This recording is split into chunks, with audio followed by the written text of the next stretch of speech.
This story is called My Wife Cheated on Me for 6 years, Divorced Her and Cleaned Her Out.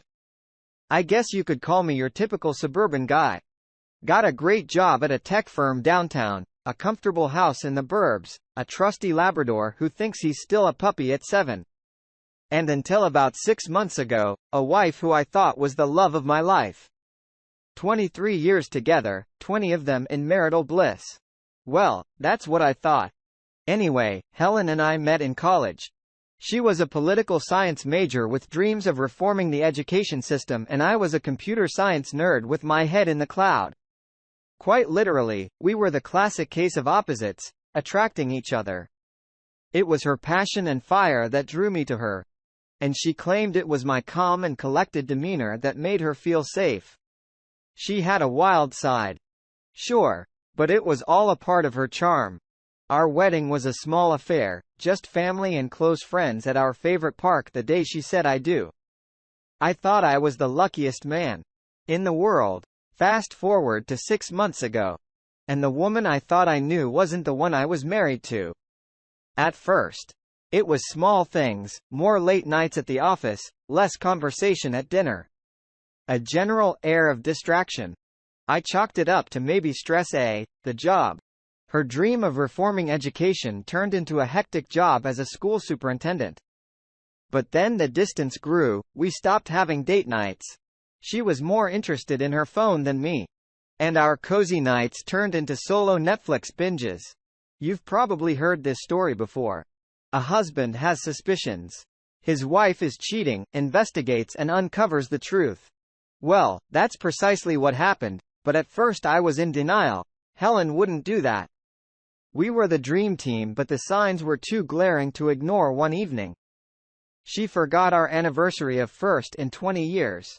And that's when I knew I needed to find out what was going on for my peace of mind, if nothing else. So I did what anyone in my shoes would do. I decided to play detective, discreetly went through her emails. I had access to, didn't find anything, and tried to go through her phone when she wasn't near it. But that didn't turn up anything. After all, the love of my life was drifting away, and I needed to know why, as much as it pained me to think of my Helen being unfaithful. The horrible feeling in my gut told me that her behavior was more than just work-related stress. It was a dreary Wednesday morning when I finally decided to hire a private investigator. Not my proudest moment, but I had to know if Helen was cheating. I deserved to know the truth. The process of hiring a private investigator was surprisingly simple. Even though it was a little uncomfortable, I called a reputable local firm and set up an initial meeting. The investigator, a former prosecutor, was kind and understanding. He assured me that my situation was far from unique, that he dealt with cases like this countless times before. I took a deep breath, told him my story and gave him the go-ahead. I gave the private investigator access to everything, phone records and even access to our cloud services. Over the next few weeks, I tried to keep life as normal as possible. I went to work, came home, took our dog for walks and tried to maintain an air of normalcy with Helen, but it was challenging knowing what was going on behind the scenes. I kept wondering if the private investigator had found anything yet, whether my worst fears would be confirmed or if I was making a mountain out of a molehill. In the meantime, I noticed Helen's behavior change. She was acting guilty, more on edge. I thought, is it because she suspected that I was on to her? I couldn't tell, and the uncertainty was eating me alive. After a few weeks, the private investigator called and said we need to talk. He invited me to his office the next day. I was not prepared for what was coming. He had some files on his desk, photos, phone records, videos, hotel receipts, all damning evidence. He started going over them one by one. Helen was indeed having an affair, but it wasn't a recent development. The investigator told me that she'd been seeing this man, a colleague from her office, for almost 6 years. My mind was spinning. 6 years. That was almost a third of our marriage.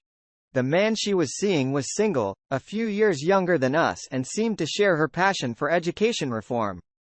The evidence was all there, but I couldn't comprehend it. I remember asking the investigator if he was sure. He nodded. "I'm sorry," he said. "I know it's tough." I left his office in a daze. 6 years. The world outside seemed to move in slow motion. My mind was racing with questions. How did I not notice for so long? How did she manage to keep this hidden? Was our entire marriage alive? As I drove home, the reality of the situation began to sink in. When I got home, Helen was already there. She was sitting in our living room, engrossed in her phone. I had to confront her then and there. But I held back. I needed to gather my thoughts and decide on my next steps. That night, I was devastated, but more than anything else I felt betrayed. I needed to confront Helen, but not without getting my ducks in a row. I decided to consult an attorney. After all, a divorce seemed inevitable now. But before that, I needed to protect myself and my assets. I had no idea how deep the rabbit hole went, and I wasn't going to leave anything to chance. The following days went by in a flash between work, meeting with my attorney, and keeping up appearances with Helen. I barely had a moment to process the magnitude of what was happening. My lawyer and I began talking about protecting my assets, or at least an attempt to. We started with my finances. I opened separate bank accounts and moved my savings into them. I changed the beneficiaries of my insurance policies to my sister as single mother of 2 lovely children. The next step was confronting Helen, and I was prepared for it. My lawyer advised me to keep my cool and not disclose that I knew about her affair. One day after dinner, I asked Helen to sit down. I looked at her and said, "Helen, I think we need to talk about our relationship." She seemed surprised. "What about it?" she asked. "I think we're drifting apart." I began carefully choosing my words. "It's like we're not connected anymore. You're always lost in your thoughts. Always somewhere else." Helen didn't say anything, just stared at me blankly. "I think we need a break." I continued some time apart to figure things out. I was watching her reaction closely. She seemed surprised but not shocked. After a moment of silence, Helen finally spoke. "I think you're right," she said. "Maybe we do need some time apart." The next days were a blur of packing and signing papers.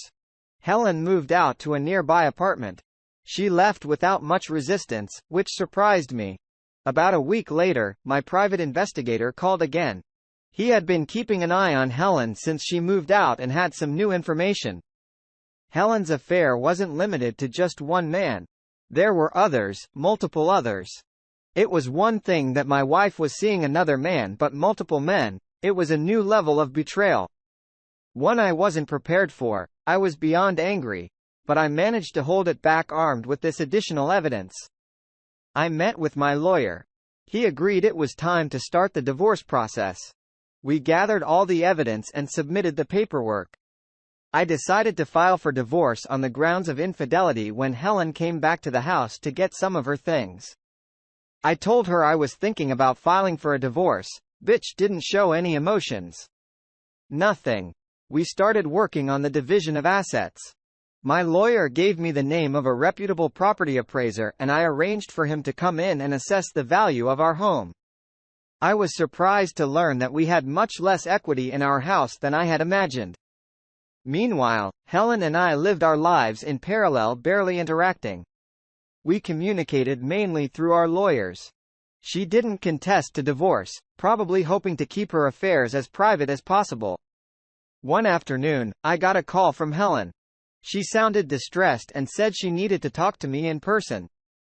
My initial reaction was suspicion, but something in her voice made me agree to meet her. I decided to let my lawyer know, and he advised caution. Helen arrived looking like a shadow of the vibrant woman she once was. She started talking about regret, remorse, and the possibility of reconciliation. Her words seemed sincere, but I couldn't bring myself to trust her anymore. After all, she cheated on me for 6 years with multiple men. How do you forgive that? But I still heard her out, and then I told her the truth. I said I had lost my trust in her and that things could never go back to the way they were. She cried, apologized, and left. Weeks turned into months and the divorce proceedings continued. Helen and I by this time were strangers, communicating only through lawyers and court documents. At some point, I noticed that she stopped wearing her wedding ring. It signified the finality of our situation. Our marriage was truly over. Finally, the day of the divorce hearing arrived. The hearing was straightforward and the judge was fair. The evidence presented by my attorney made a strong case for my innocence and Helen's deceit. The judge granted the divorce, but Helen had to pay alimony for 10 years in the amount of $4,700 per month. Helen was also a trust fund baby and her father was very wealthy. He owned a whole lot of residential property and commercial property. I also got to keep the house and I also got 30% of her retirement. After the hearing, Helen approached me with tears in her eyes. She said she was sorry, that she never meant to hurt me. I didn't know what to say. I just nodded, wished her well and walked away. It was over. Our 23-year marriage had legally and officially ended after the divorce. My life took on a new rhythm. The house was put up for sale and I moved into a small apartment, a bachelor pad as some of my friends jokingly referred to it. It felt good to have a fresh start. A blank canvas on which to rebuild my life. 6 months after the divorce, I decided to sell the house we lived in. It took about 4 additional months to sell. Wasn't much equity in it. Less than $20,000 with the money from the sale of the house. I decided to use it as a down payment for another home that I purchased. Some of my family members and friends asked me why I didn't get some type of revenge. I didn't want revenge for me. It was a waste of my time. I am getting $4,700 per month in alimony for 10 years, which equals $564,000. I am also getting 30% of her retirement. I am okay with that. She is paying me over $500,000 plus for not keeping her legs closed. I don't need revenge. I wasn't going to let revenge direct my energy into the wrong place. I think I will do just fine, but I will tell you one thing.